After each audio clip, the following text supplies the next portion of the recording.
Hey everyone, welcome back to the $100 MBA show. I'm your host, Omar Zenhom. And in today's lesson, you will learn why your 9-to-5 job is risky. We often talk about the stability of a 9-to-5 job, but today I want to flip the script. I want to flip the narrative and show you the hidden risks that come with relying solely on your traditional job. Many people think that entrepreneurship is risky and that having a job is the safest thing you could do. Well, in today's lesson, I'm going to show you why that is false. Let's get into it. Let's get down to business. Did you know that 40% of Americans don't have enough savings to cover a $400 emergency? This is according to a study by the Federal Reserve. This financial vulnerability is often tied to the limitations of having a single income stream from your 9-to-5 job.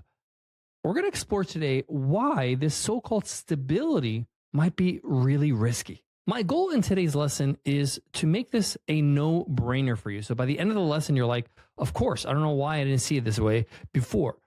And my first step in that process is to re-emphasize this idea that when you have a job, it's a single income stream. You're relying on that single source of income, your 9-to-5 job, to pay all your bills, to take care of your whole life, and create this financial security for yourself.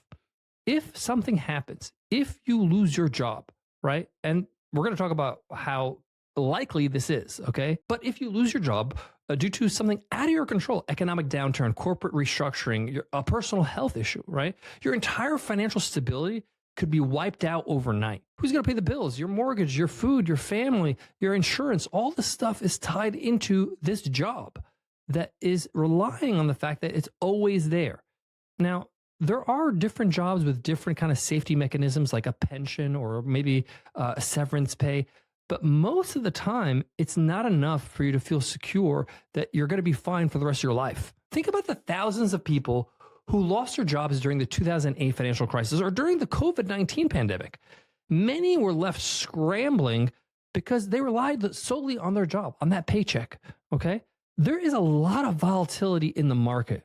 I know this as an employer, as a business owner, I see this all the time. The job market is unpredictable. Industries evolve, companies merge, an entire job category could be wiped out because of technology like AI. And it's really hard to predict. Like when AI came out, a lot of people thought, oh, AI is going to replace a lot of people that do like data entry or secretarial jobs. But in fact, what happened is that AI took on the tasks of high creative jobs like writing and scripting and editing and video and images. Right? It's really hard to know where the world is going, and therefore you don't know if your job is secure. Just like how automation impacted factory jobs, digital media disrupted traditional journalism, the same is happening in AI, but you don't know what's next, right? The next industry mover or shaker could be just around the corner. I was a school teacher for 10 years. That was my career. I thought, oh, teaching is so secure. You always need teachers, right? And I'll always have a job. Wrong, right? Now with COVID, after COVID with Zoom and people going online to learn and to take lessons from a teacher, you don't need one teacher per 30 students. You can do one teacher per 300 students now, right? So it's so easy for you to lose your job because of advancements, because of changes of the way society is moving, of technology. So it's not as secure as you may think. This is why I love the quote by Jim Rohn that says, work harder on yourself than your job. Because if you build your own value, if you get better and better, if you get smarter, if you read more books, if you pick up more skills, you're able to reinvest in your career with those skills, in whatever you create. But if you work super hard on your job and not on yourself, what happens is that you just basically build on quicksand because that job is guaranteed. It's not guaranteed to be there all the time. The second point I want to make when it comes to why your 9-to-5 is risky is limited financial growth and wealth creation. Here's the bottom line. You will not get rich with a job. Even doctors and lawyers, they're exchanging time for money. If they have to be there, they will never actually have abundant wealth because as they grow their practice, as they continue to get better and better as a doctor, the expenses get higher. Their personal lifestyle gets more and more expensive, as you may experience. So you're not really able to leverage anything. You're not able to leverage your time or labor or skills because you're exchanging time for money, right? And the way to get out of that is through a business, is through creating something that creates the wealth for you, not you yourself, not your time, not the hours of the day that you put in. In most 9-to-5 jobs, there's a cap on how much you can earn. So you might get a promotion, you might get a raise, but there's a limit. There's a stark contrast to entrepreneurs or investors where they can earn incredible multiples on their time, on their investment, on their effort, right?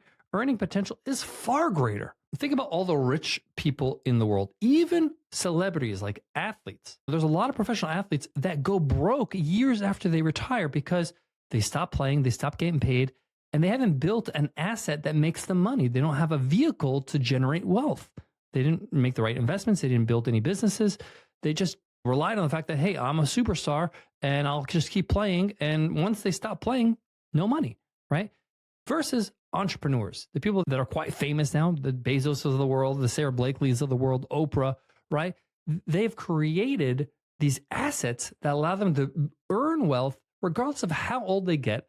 And even if they don't work, right? Even if they're on a beach somewhere, their business is earning them wealth, it's earning them money. But let's not go to Oprah, right? Consider somebody who starts a side business or invests in real estate. Over time, they can build significant wealth and they can build something that's just not possible with their salary alone. You hear this term passive income. Now, nothing's really passive, right? Even, if you buy real estate and you rent it out, there is active things you need to do, right? You need to maintain the home. You need to make sure there's a tenant. You need to make sure there's maintenance. You got to make sure you pay all your bills and taxes and all that kind of stuff. There's things you have to do, right? Maybe there's not a lot of things to do, but there's no real passive income other than just putting your money in the bank or in the stock market and just letting it sit there forever and earn you a dividend or earn you interest. But when you create a business versus a job, like in a job, when I was in a job, I was teaching, right? I got paid when I showed up to work. I got paid when I did the work, and that's how I got paid, right? That was my salary, right? When I didn't show up, if I decided to take 6 months off, they're not going to pay me, right? That's that simple. But with a business, what happens here is that you invest your efforts, your time, your money, your talents, the talents of other people, and you put it into this thing called a business, and you're able to get exponential returns on that effort, right? It's not like one for one, right? Like I work 1 hour and I get X amount of dollars. No, in business, I can work 1 hour and get 10X, 20X, 100X return on that hour because of the investment I'm making. And then what happens is that every hour I invest in the business, it compounds. It adds upon the other hour and it increases my earning potential. Let me give you a real life example. I built a software company called Webinar Ninja over 10 years that I grew and recently sold to pro profs. And in those 10 years, right, in the beginning, I worked really hard. We built the software. We put it out to customers. We served our customers. We hired people to do the customer service.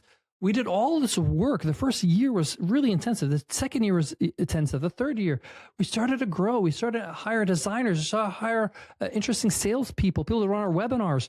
We started to really expand. As I started to invest more and more in the business, the less work I actually had to do, right? I was still responsible. I was still managing people.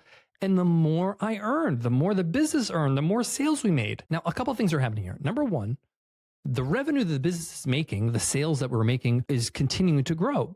As I'm adding effort, as I'm adding more things to the business, the more revenue we're making. But the value of the business also grows. There's a difference between how much we're making and the value of the business. The value is how much the business is worth. And like I mentioned, we sold the business. So when the business is ready to be sold, there's a lot of value in this business. Over time, there's been all this investment. And when somebody buys it, like, wow, this is really valuable. You've put a lot into a lot of work, a lot of planning, a lot of systems, right? You have all these customers. You have a steady stream of customers that are coming in. It's easy for me to pick up the pieces and to run with it and to grow it, right? So that has value. And then you can sell this business and gain more from it financially. You can't sell your job, right? You're going to work, you're going to clock in, you're going to clock out, you're going to get paid. At the end of the day, when you leave that job, it's over. My third point is time investment and life balance. And it makes me think of this idea of life for money trade, this trade between life and money. In a 9-to-5, you're trading a significant portion of your life for a salary. Like that's exactly what's happening. You are giving your employer your life, right? Your hours of time is your life, right? If your job doesn't fulfill you, or if you feel like it detaches you or distracts you from your personal growth or health or family time, this trade-off may not be worth it, okay? A lot of people, in order to earn a lot of money in their job, they really burn the candle on both ends. They sacrifice their health, they sacrifice their time with family, they sacrifice their mental health, they sacrifice enjoying their time. They're like, I just got to grind it out to make money so I can be able to, support my family or to be an earner, right? This is something you really need to think about because you only have one life, okay? You only have whatever age you are right now. So say, for example, you're 35 years old, right? You're only going to be 35 once, and then it's going to take over to 36, and then 37, 38. It's gone forever, over, right? So how do you want to spend that time? You're going to earn money anyway because you got to survive, right? You might as well earn it by doing something that fulfills you, that makes you feel like you're making a difference in the world, that gives you significance, that makes you feel like you're actually investing your time in something that's worth your time, right? How many people work long hours that really sacrifice their health, sacrifice time with family, miss special events? Lots, right?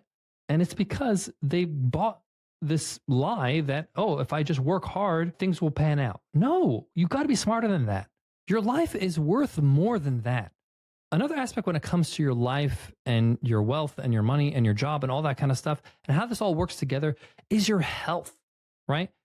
As an entrepreneur, one of the best things is that you have autonomy over your time when you can do anything, right?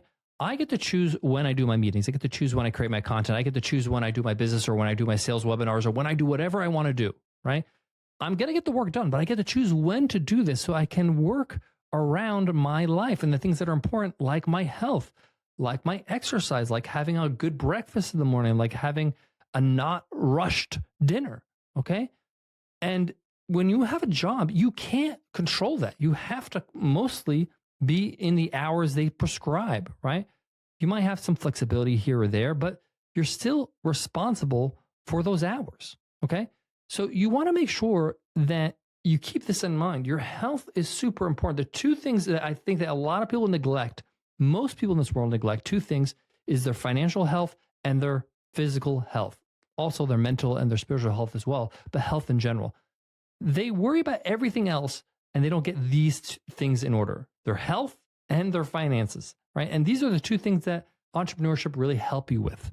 Now, I'm not saying that every entrepreneur is super healthy. There's still a choice here that needs to be made to be healthy, but it gives you an opportunity to be healthy. It gives you more of a chance to be healthy because of that time flexibility. It also allows you to earn more so that you can spend more on your health. Listen, it's so much easier to be healthy when you can just order healthy meals, right? And not have to cook them. It's so much easier to be healthy when you can go to a great gym that has great facilities that's close by, right? So much easier to be healthy to get a personal trainer when you can afford a personal trainer to be on top of you and show exactly how to exercise and how to be healthy, right? And that's not easy when you have a limited fixed income with your job. And with entrepreneurship, the sky's the limit with your earning potential, and you're able to take care of these problems, solve for your health with the money that you're earning. Number 4, lack of autonomy and flexibility. And this is reason number 1 for me why I left my job, why I left my career as a teacher. I think my siblings, my sisters would tell you that one of the things I used to say a lot as a kid is don't tell me what to do, right? I used to always say that. I still kind of say that under my breath maybe, but I don't like to be told what to do. I like to have autonomy. I like to have flexibility. I want to do what I want to do. I don't want to have to do anything, right? And that is basically the definition of a job is you have to do certain things for the company because that's what they want you to do, right? And that's how you keep your job. There's so many rules. There's so many policies. There's so many things you got to keep in mind, right? There's no room for you to be flexible or even insert your own creativity and make your own decisions, right? Most people in most jobs are confined to a certain number of parameters and they got to play this game, this dance with their job so they can keep it, right? And it's really frustrating, I know, because I was in a 9-to-5 job as a teacher for over a decade, right? A 9-to-5 job often dictates when, where, how you work, right? The lack of control that you can feel is like a form of modern day servitude, right? Where your life's rhythm is set by the employer rather than your own desires and needs and your own inclinations, your own talents, your own skills, right? And I really think this is something that you need to consider. That autonomy, that ability to do what you want, when you want, with who you want, it's such a gift. And if you taste it once, you'll never go back. Don't get me wrong. You have obligations as a business owner, but you get to fulfill those obligations the way you want, right? You get to make the rules. You get to choose the structure.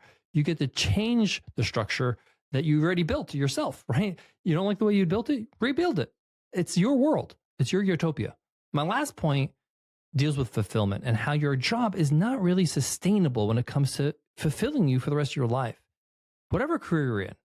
Because what happens is once you're in a job, you start to realize, or a career, you start to realize the world is quite small that you live in, that corporate structure, that organization, even that market, right? But when I became an entrepreneur, especially when I became a full-time entrepreneur at the age of 32, the world just opened up. I just realized, wow, I now can impact the world rather than just the students I'm teaching in the classroom, right? In my case, or the clients that you're serving in the job. I'm blown away by what we were able to do with this podcast with over 250 million downloads, thousands and thousands and thousands of people listening to us around the world, helping people grow their business. The impact I'm able to make is so rewarding and fulfilling. I can't wait to record my next episode, right? I never had that feeling in my job because I just felt like the world was small. I was stuck. I was just kind of day in and day out. I felt like I was teaching the same students every year, just different bodies, right? But when I became an entrepreneur, I realized, wow, I have a way to connect with so many people. I have a way now to be able to make an impact in a big way. Even if you're not a public figure, your business can make an impact. Your business can make a difference in a lot of people's lives. And to me, that is fulfilling. That is going to be enough juice to keep you going for the rest of your life. And I want to leave you off with a reality check, just being honest with you. The company you work for right now, if you're in a 9-to-5 job, their responsibility is for the company, right? They are responsible for the health of the company, for the sustainability of the business, not you, right? They might like you, they might appreciate you, but if they need to cut you, they're going to cut you in a second. Have no doubt about that, okay? And yes, you can go to another company and go to another business, but that's a hassle. You got to reestablish yourself. All the things you invested in that business, in that company, you're going to have to redo. Oh my gosh, it gives me a heartache just thinking about it, right? I have a friend of mine that was in a really good marketing position in a big multinational company, lost his job, made redundant at 51, and couldn't find a job for months. In fact, he just decided he can't find a job. It's been 3 years since that happened, and he's just decided to be a stay-at-home dad. There's a lot of financial pressure now on his wife. It's really tough for him right now because he's at an age where companies are, hiring young people because they're less expensive and they're more trainable. And he's not old enough to retire yet. It's a weird situation he's in. And it's all because he just thought the job would be great. And he just thought it wasn't risky. And indeed, it is risky. Okay. And he's got nothing to fall back on, like a business that he built, because he just put all his eggs in that income stream, that job. So I think I made a pretty compelling argument. I think that you are convinced. So this is the whole reason why I started the $100 MBA, to make it easier for people to start businesses, to be financially free, to have that autonomy, to be fulfilled, and not have that risk. By the way, every business has multiple income streams, right? Many businesses have this where they make money on this, that, and the other thing, right? For example, this business, the $100 MBA, make money through sponsorships, make money through memberships of the $100 MBA, make money through products, money made through affiliate commission. There's all these streams that I can rely on. So if one is slowing down, I have another that's going to cover my back, right? And this is the beauty of business, is that you can create all these revenue streams. And by the way, that's just one business. You can create another business if you like. And it's just a fun game. Thanks for tuning into the $100 MBA show. I'm Omar Zenhom. Hope you found this episode valuable and you're rethinking how risky your actual 9-to-5 job is, okay? And if you want to build that business on the side, or you want to start going into full-time entrepreneurship, we got a ton of insights and resources over our website, 100mba.net. I give away most of my things for free because I want to help people have an easier path than I did. Thanks again, and I'll check you in the next episode. Take care.